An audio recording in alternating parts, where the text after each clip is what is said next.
Hello and welcome to CIS 4510. In the past session, we were addressing data analysis and data collection. So we collected the data, we analyzed it, and we did statistical analysis on that to get the results or conclusions. In this session, we'll address, presenting the data or communicating the data to upper management after the analysis that's been done. To do that, we have to present it in a way that it will be conveyed easily with the results and interpretation and conclusions. The purpose of doing that is to display the interpretation in a form where actually it shows, whether in charts or graphs, it shows the normalities, the abnormalities, the concerns, the risk areas. And by doing that, then you can take the proper decision and do the recommendation to address these issues.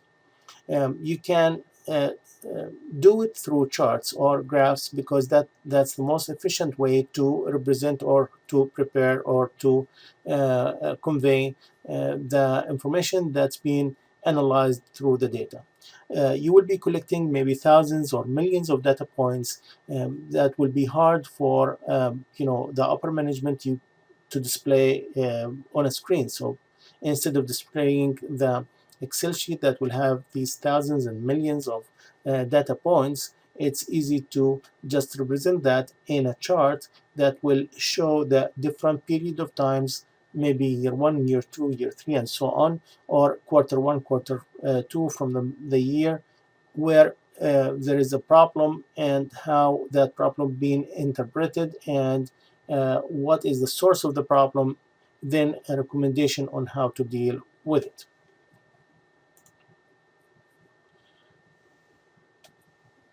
The presentation actually will include summary of the findings, conclusions, and a recommendation on what needs to be done to mitigate or to solve the problem. The results of displaying data or for displaying data should be simple. Again, you are not going to show all the thousands of data points that's been collected.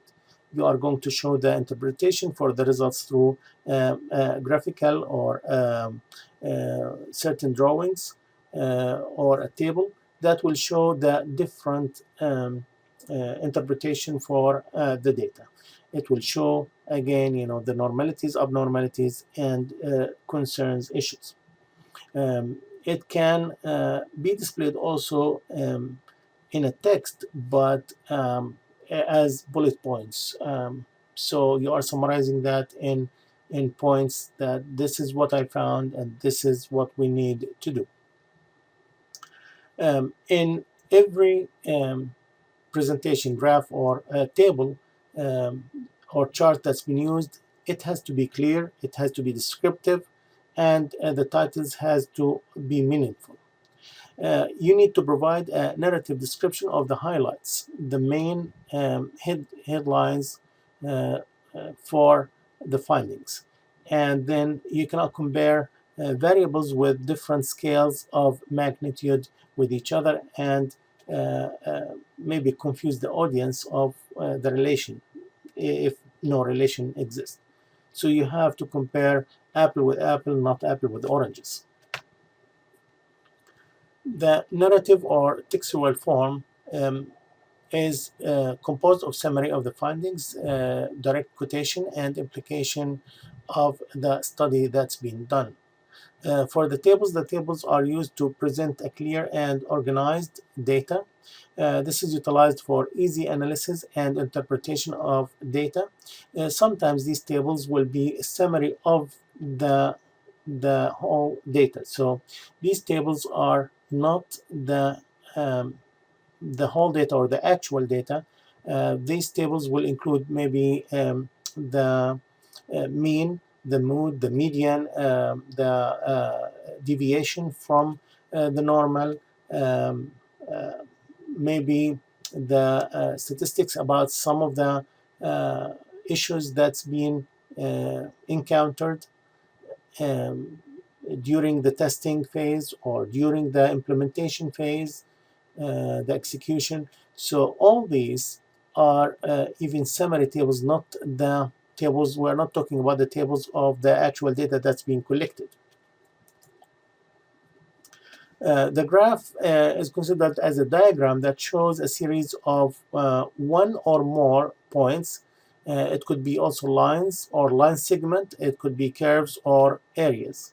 Graphs represent variation of a variable in comparison with that of one or more other variables. We took it in the math as x and y with the IT or with other let's say disciplines. You will use other factors that will be related together. For example, for us, it's very important to see the performance of the machine during certain period of time, the number of log per person per period of time, and so on. So we look at other things from an IT point of view, but at the same time, it it can be represented exactly the same as the x and y that we studied in the math.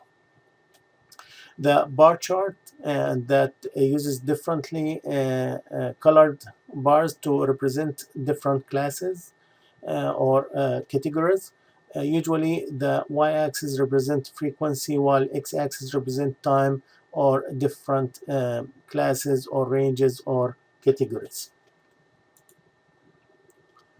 The tables are the arrangement of data, could be rows like records, and columns that represent the attributes. So we have the record and we have columns that each one of them represent a field or an attribute for that record.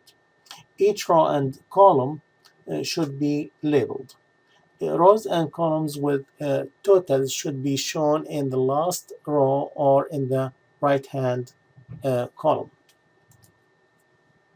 This is an example of a table, and we can see that we have the different items within an IT project, the quantity, the cost, and the type. If we have a total cost, then we can actually keep it on the last column on the right. And you can see here the way that's been utilized to display the information needed for an IT project. The scale line graph is or represents frequency distribution over time, where the y-axis frequency and the x-axis time. And this is an example of a trend in network failure over 10 years period.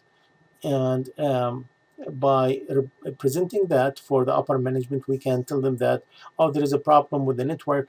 Then we can see that there is an increase in the network failure. Then we need to change the equipment if that was the recommendation or that was the reason of the failure.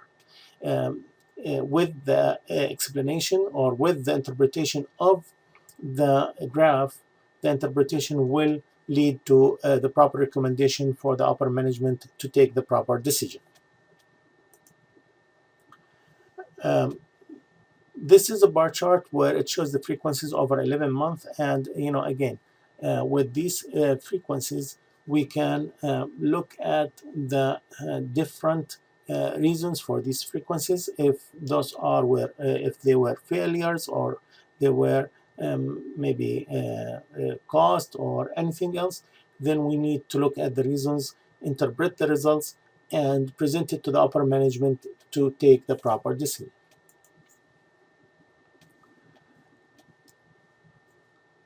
If we have different sites, different years, and we need to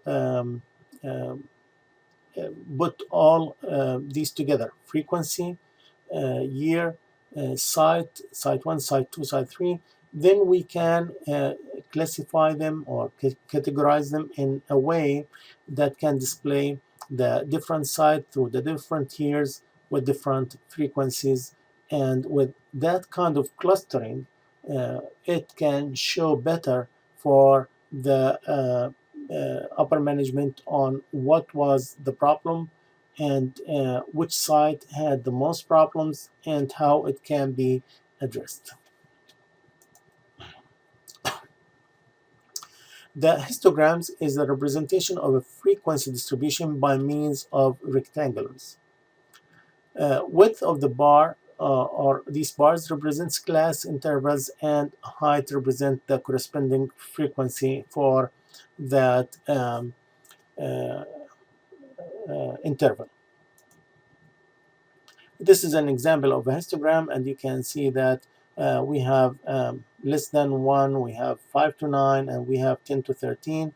So we can divide it into certain categories or clusters, and from these clusters we can measure the frequency for each range and then present it in a histogram. For the pie chart is a circular 360-degree graphic representation. It compares subclasses or categories to the whole class or category using differently colored or patterned segments.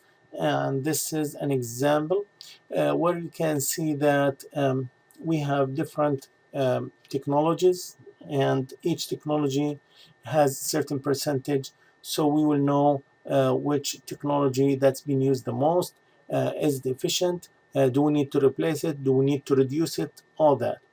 In the other part, you can see that IT investment by IT cluster or by different strategies, one in education, one in labor, health, and human services, one in public safety and security, and one in government operation and oversight. And again, you can look at the company or the organization that you are working in, and look at the different amount of technology, different amount of money that's used in technology for each department, and what kind of technologies, and from there you can develop a plan to invest in upgrading or updating or maybe changing the technology in a certain department or certain area based on the need of that department. That will assist the organization and the upper administration in creating a strategic plan for IT projects or for IT in general for the organization over a certain period of time or over the years. This is all about presenting the data that's being collected and analyzed. If you have any questions, you can email it, or you can come in person and ask me the question if you like. That's all for this session. Have a great day.